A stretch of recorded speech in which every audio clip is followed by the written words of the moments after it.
Hello दोस्तों, आज हम इस वीडियो में साइंस के रेलवे ग्रुप डी का क्वेश्चन डिस्कस कर रहे हैं।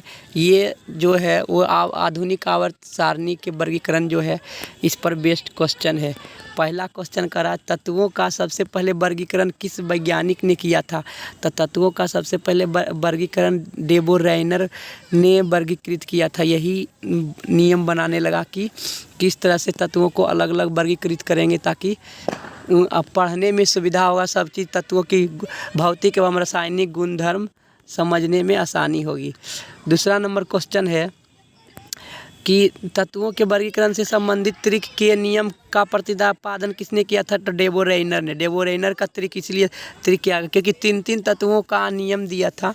उसमें बहुत कम तत्व ज्ञात थे, लगभग 10-12 तत्व ज्ञात थे, इसीलिए डेबो रेनर वैज्ञानिक ने अपना त्रिक दिया था। त्रिक के नियम जिसे कहते हैं डेबो रेनर्स त्रिक।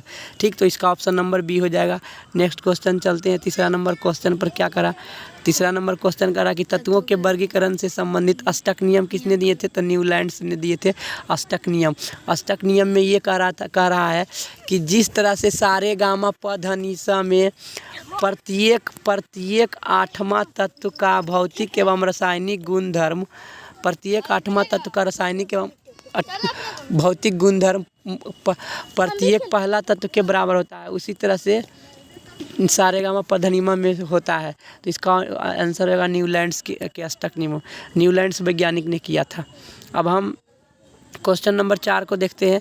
क्वेश्चन नंबर 4 में करा किस वैज्ञानिक ने सर्वप्रथम आवर्त सारणी का निर्माण किया। तो सर्वप्रथम आवर्त सारणी का निर्माण करने वाले थे ये, इसमें मेंडलीफ ने सर्वप्रथम आवर्त सारणी का निर्माण किया। ऑप्शन नंबर ए हो जाएगा। नेक्स्ट क्वेश्चन 5 नंबर क्वेश्चन पर चलते हैं। 5 नंबर क्वेश्चन का रहा है कि आधुनिक आवर्त सारणी का प्रतिपादन किसने किया। तो आधुनिक आवर्त सारणी का प्रतिपादन मोसले नामक वैज्ञानिक ने किया। मोसले नामक वैज्ञानिक ने तत्वों की परमाणु संख्या के बढ़ते क्रम में के आधार पर वर्गीकृत किया है। हाँ, मोसले आंसर होगा इसका। 5 का आंसर होगा मोसले, डी नंबर ऑप्शन। अब हम 6 नंबर क्वेश्चन को देखते हैं। मेंडलीफ की आवर्त सारणी में तत्वों का वर्गीकरण आधार क्या था। तो मेंडलीफ की आवर्त सारणी में तत्वों का वर्गीकरण मेन से परमाणु द्रव्यमान था। मेंडलीफ ने क्या किया था, परमाणु द्रव्यमान के आधार पर वर्गीकृत कर रहा था, और बाकी सब जो लोग थे वो तत्व के परमाणु संख्या के आधार पर वर्गीकृत कर रहे थे। तो इसका ऑप्शन नंबर 1 हो जाएगा। अब हम क्वेश्चन नंबर 7 पर चलते हैं। आधुनिक आवर्त सारणी में तत्वों का वर्गीकरण परमाणु संख्या के आधार पर होता है। ऑप्शन नंबर बी होगा, परमाणु संख्या के आधार पर अभी चल रहा, इसके अनुसार भौतिक एवं रासायनिक गुण डिस्कस किए जाते हैं। क्वेश्चन नंबर 8 में कर आधुनिक आवर्त सारणी में वर्गों की कुल संख्या कितनी है। तो 18। आधुनिक आवर्त सारणी में वर्गों की कुल संख्या 18 है, और आवर्त कितने हैं। तो आवर्त 7 हैं। ठीक है। क्वेश्चन नंबर 9 में आधुनिक आवर्त सारणी में तत्वों आवर्तों की कुल संख्या कितनी है। तो मैंने पिछले क्वेश्चन में बताया था कि आवर्त की संख्या 7 है। ऑप्शन नंबर बी हो जाएगा।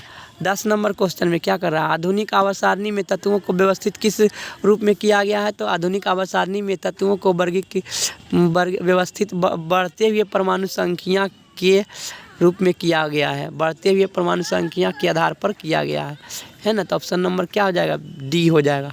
ठीक है। अब हम 11 नंबर क्वेश्चन देखते हैं।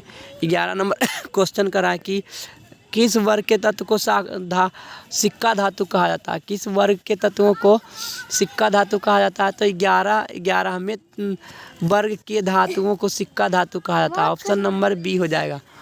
11वें नंबर के धातु को क्या कहता है, सिक्का धातु कहा जाता है वर्ग के तत्व को। 12वां नंबर क्वेश्चन में क्या करा। 12वां नंबर क्वेश्चन में करा शून्य में क्वेश्चन का शून्य समूह में रखे गए किस तत्व के नाम से जाने थे। तो शून्य समूह में रखे गए निष्क्रिय गैस होते हैं। यहाँ पर ऑप्शन दिया हुआ, ऑप्शन नंबर कितना दिया हुआ, डी। निष्क्रिय तत्व रहते हैं शून्य समूह में। कौन रहते हैं, निष्क्रिय तत्व रहते हैं, जो कि किसी भी रासायनिक अभिक्रिया में भाग नहीं लेता और वो अपना अस्थाई बनाए हुए रखता है। सबसे भारी गैस, सबसे भारी धातु कौन सी है। तो सबसे भारी धातु ऑस्मियम है। सबसे भारी धातु ऑस्मियम है ना। इसका परमाणु संख्या लगता है कि 86 के लगभग होता है। ठीक है। और सबसे हल्की धातु कौन सी होती है। तो सबसे हल्की धातु लिथियम होती है। सबसे हल्की धातु कौन सी होती है? तो सबसे हल्की धातु लिथियम होती है जिसकी परमाणु संख्या 3 होता है। ठीक है, प्लेटिनम भी धातु है, मैग्नीशियम भी धातु है, एल्युमिनियम भी धातु है। एल्युमिनियम की परमाणु संख्या 13 होता है, मैग्नीशियम की परमाणु संख्या 12 होता है, प्लेटिनम के परमाणु संख्या लगभग 78 होता है सर लगभग में। लिथियम के परमाणु संख्या 3 होता है। लिथियम ही सबसे हल्की धातु है। नेक्स्ट क्वेश्चन को डिस्कस करते हैं। नेक्स्ट क्वेश्चन का रहा है 15 नंबर क्वेश्चन में, निम्न में से कौन सा तत्व सर्वाधिक विद्युत ऋणात्मक होता है? तो सबसे ज़्यादा विद्युत ऋणात्मक होता है फ्लोरीन। ऊपर से नीचे जाने पर विद्युत ऋणात्मकता घटती है। तो सबसे पहले फ्लोरीन आता है, फिर क्लोरीन आता है, फिर आता है ब्रोमीन होता है, फिर आयोडीन। तो सबसे ज़्यादा विद्युत ऋणात्मक हाइड्रोजन ही न होगा, सॉरी फ्लोरीन नहीं होगा, तो फ्लोरीन होगा इसका answer, B number option. 18 number question में क्या करा है कि आधुनिक आवर्त सारणी के समूह 1 में मौजूद एकमात्र अधातु है वो हाइड्रोजन है। हाइड्रोजन ही एकमात्र अधातु है जो कि वर्ग नंबर 1 में है, बाकी सब धातु है। 17 नंबर क्वेश्चन में क्या करा है? 17 नंबर क्वेश्चन में करा है कि आवर्त सारणी में अधातुओं को किस ओर स्थान दिया गया है? तो दाएं तरफ, दाहिनी ओर। आवर्त सारणी में अधातु को दाएं तरफ रखा गया है और धातु को बाएं तरफ रखा गया है। ठीक है। 18वां नंबर क्वेश्चन में करा है कि वे तत्व जो इलेक्ट्रॉन को ग्रहण करते हैं और ऋणात्मक आयन बनाते हैं वो अधातु होते हैं। अधातु क्या होता है? इलेक्ट्रॉन को ग्रहण करते हैं, है ना, वो इलेक्ट्रॉन ग्रहण करके अपना अष्टक पूरा करते हैं, इसीलिए कहा जाता है न्यूलैंड्स की अष्टक नियम। किस वर्ग के तत्वों का गलनांक उच्चतम होता है? तो सबसे ज़्यादा उच्चतम होता है 4A ग्रुप का। 4A ग्रुप के तत्वों का गलनांक सबसे अधिक होता है। ठीक, अब हम 20 नंबर क्वेश्चन पर डिस्कस करते हैं। 20 नंबर क्वेश्चन का आवर्त में बाएं दाएं से जाने पर इलेक्ट्रॉन प्रति में क्या परिवर्तन होता है? तो बाएं से जब दाएं जाते हैं तो इलेक्ट्रॉन की बढ़ोतरी होती है, इलेक्ट्रॉन बंधुता बढ़ती है। इसका ऑप्शन नंबर 1 होगा। ठीक है, बढ़ती है इलेक्ट्रॉन बंधुता। फिर इसमें बोल रहा है कि किस तत्व के वर्गों की इलेक्ट्रॉन बंधुता उच्च होती है? तो इसमें हो जाएगा 7A का। ऐसे तो 7A का सबसे ज़्यादा होता है इलेक्ट्रॉन बंधुता, क्योंकि हाइड्रोजन होता है 7A में। अब हम 22 नंबर क्वेश्चन में देखते हैं कि आवर्त सारणी में कितने ब्लॉक में बांटा गया? तो SPDF 4 ब्लॉक होता है। एक S ब्लॉक होता है, एक P ब्लॉक होता है, एक D ब्लॉक होता है, एक F ब्लॉक होता है। तो 4 ब्लॉक होता है। ठीक है, अब हम 23 नंबर क्वेश्चन देखते हैं। 23 नंबर क्वेश्चन में क्या कह रहा है? 23 नंबर क्वेश्चन में कह रहा है 23 नंबर क्वेश्चन में कह रहा है क्या कह रहा है? 23 नंबर क्वेश्चन में कह रहा है किस ब्लॉक का तत्व साधारणतः रंगीन यौगिक का निर्माण करता है? तो S ब्लॉक के तत्व जो है वह रंगीन यौगिक बनाता है। अब हम 24 नंबर क्वेश्चन को देख रहे हैं। जब कोई उदासीन परमाणु एक इलेक्ट्रॉन ग्रहण करता है, तो उसके फलस्वरूप ऊर्जा उत्पन्न होता है, इलेक्ट्रॉन बंधुता कहलाता है। ऑप्शन नंबर 1 होगा, है ना। 25 नंबर क्वेश्चन में क्या कर रहा है? 25 नंबर क्वेश्चन में कह रहा है कि किस वर्ग के तत्वों को मुद्रा धातु कहा जाता है? तो ऑप्शन नंबर हो जाएगा इसमें 2 नंबर। 2A को कहते हैं मुद्रा धातु, मुद्रा नहीं मृदा धातु, है ना। तो ऑप्शन नंबर 2A का हो जाएगा मुद्रा धातु। 26 नंबर क्वेश्चन में करा कि मेंडलीफ जो वैज्ञानिक था वो किस देश से संबंधित था? तो रूस से। मेंडलीफ वैज्ञानिक रूस देश से संबंधित था। फिर क्या कह रहा है इसमें? 27 नंबर क्वेश्चन में आधुनिक आवर्त सारणी के किस समूह में केवल 7 तत्व हैं? तो आधुनिक आवर्त सारणी के समूह नंबर 2 में केवल 7 तत्व है। सॉरी, यहाँ पर हो जाएगा 1 नंबर। एक समूह में केवल 7 तत्व है, ऑप्शन नंबर A हो जाएगा।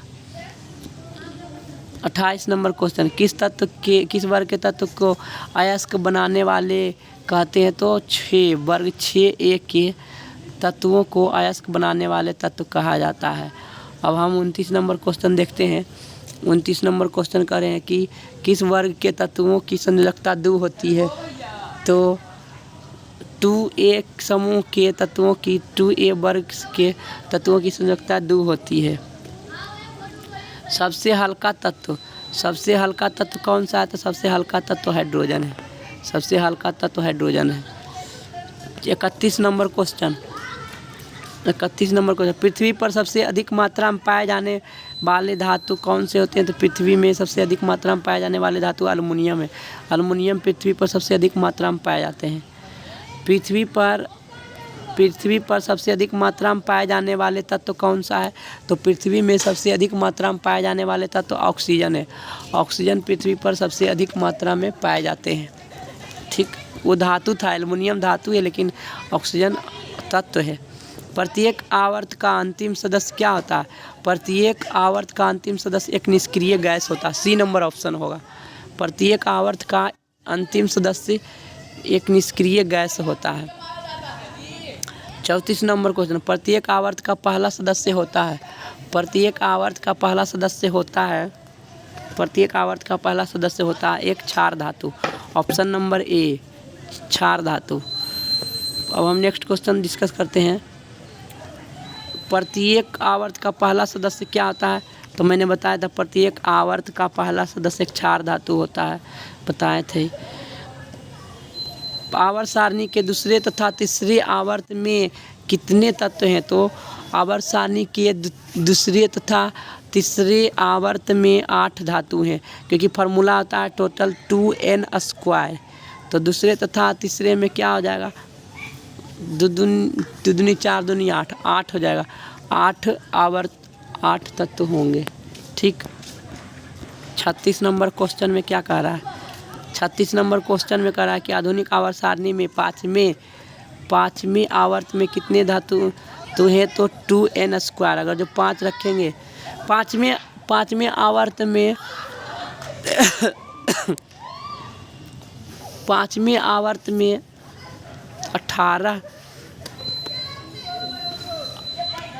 18 तत्व है, इसे तो 32 तत्व होगा। यहाँ पर 36 नहीं होगा, 32 होगा। ठीक है, डी नंबर ऑप्शन 32 होगा। पाँचवें आवर्त में कितने तत्व हैं? तो 32 होगा। Question number 37। आधुनिक आवर्त सारणी के 17वें वर्ग को क्या कहा जाता है? तो आधुनिक आवर्त सारणी के 17वें वर्ग को हाइलोजेंस कहा जाता है। ऑप्शन नंबर ए हो जाएगा, हाइलोजेंस कहा जाता है। ठीक है। 38 नंबर क्वेश्चन। सबसे भारी प्राकृतिक तत्व क्या था? सबसे भारी प्राकृतिक तत्व यूरेनियम होगा। यूरेनियम सबसे भारी प्राकृतिक तत्व है। 39 नंबर क्वेश्चन। धातु जो द्रव अवस्था में पाई जाती है, वो क्या होता है? पारा धातु एक ऐसी धातु है जो द्रव अवस्था में पाई जाती है। Option number 1। ठीक। 40 नंबर क्वेश्चन देखते हैं। अधातु जो द्रव अवस्था में पाई जाती है तो ब्रोमीन हो जाएगा। ब्रोमीन एक अधातु है जो कि द्रव अवस्था में पाई जाती है। अधातु एक ब्रोमीन है जो कि द्रव अवस्था में पाई जाती है। आवर्त सारणी के छठे आवर्त में कुल कितने तत्व होते हैं? तो आवर्त सारणी के छठे आवर्त में 32 तत्व होते हैं। आवर्त सारणी के छठे आवर्त में 32 तत्व होते हैं। ठीक है। 42 नंबर क्वेश्चन। आवर्त सारणी के किस समूह को शून्य समूह कहा जाता है? तो आवर्त सारणी के 18वें समूह को शून्य समूह कहा जाता है। आवर्त सारणी के 18वें समूह को शून्य समूह कहा जाता है। सोडियम धातु को रखा जाता है तो केरोसिन में। 44 नंबर क्वेश्चन। चाकू से काटी जा सकने वाली धातु कौन सी है? तो सोडियम धातु को चाकू से काट सकते हैं। Option number A. किस अधातु में धातुई चमक होती है? तो आयोडीन अधातु में धातुई चमक होती है। आयोडीन इसका आंसर होगा। Option number 48। आवर्त सारणी में किस तत्व की उच्चतम इलेक्ट्रॉन बंधुता होती है? तो इसमें क्लोरीन हो जाएगा। क्लोरीन की उच्चतम बंधुता होगी। क्लोरीन की सबसे उच्चतम बंधुता होगी। ठीक। 47 नंबर क्वेश्चन। आवर्त सारणी के तीसरे तथा चौथे समूह का सामान्य गुणधर्म क्या है? क्षारीय तथा अम्लीय। क्षारीय तथा अम्लीय। आवर्त सारणी के तीसरे तथा चौथे समूह का सामान्य गुणधर्म क्षारीय तथा अम्लीय। ऑप्शन नंबर ए हो जाएगा। 48 नंबर क्वेश्चन में क्या कर रहा है? 48 नंबर क्वेश्चन, न्यूलैंड्स के समय तत्वों की संख्या ज्ञात कितनी थी? तो 56 है ना। न्यूलैंड्स के समय तत्वों की संख्या 56 ज्ञात थी। 55 तत्व ज्ञात था न्यूलैंड्स के समय। आवर्त सारणी में क्षैतिज कतारों को आवर्त कहा जाता है। आवर्त सारणी में क्षैतिज कतारों को आवर्त कहा जाता है और स्तंभ को क्या कहते हैं? उसको हम कहते हैं वर्ग, है ना। और उदग्र कतारों को क्या समूह को कि वर्ग या समूह कहते हैं। वर्ग या समूह कहते हैं। वर्ग या समूह कहते हैं। ठीक है। 50 नंबर क्वेश्चन, आवर्त सारणी में ऊर्ध्वाधर कतारों को क्या कहा जाता है? तो समूह कहा जाता है। आवर्त सारणी में ऊर्ध्वाधर कतारों को समूह कहा जाता है। क्वेश्चन नंबर 51, मेंडलीफ के समय तत्वों की संख्या कितनी ज्ञात थी? तो मेंडलीफ के समय तत्वों की संख्या 63 ज्ञात थी। 63 तत्व ज्ञात थे मेंडलीफ के समय में। 63 तत्व ज्ञात थे। बोल रहा है कि 52 नंबर क्वेश्चन, अक्रिय गैस हीलियम किस ब्लॉक का सदस्य है? तो अक्रिय गैस हीलियम ये है एस ब्लॉक का सदस्य है। एस ब्लॉक का सदस्य है।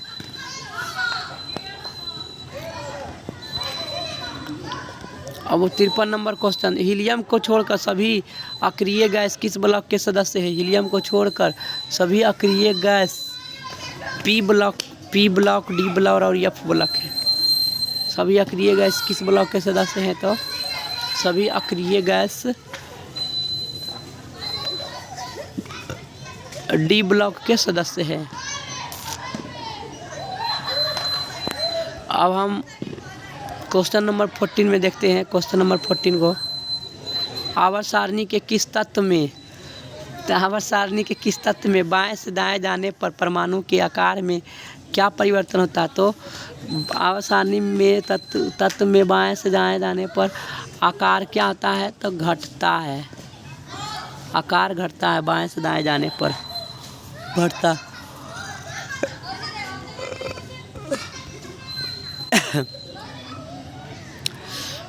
क्वेश्चन नंबर 55 का रहा है कि आवर्त सारणी के किसी वर्ग में ऊपर से नहीं, हम यहाँ पर आए थे।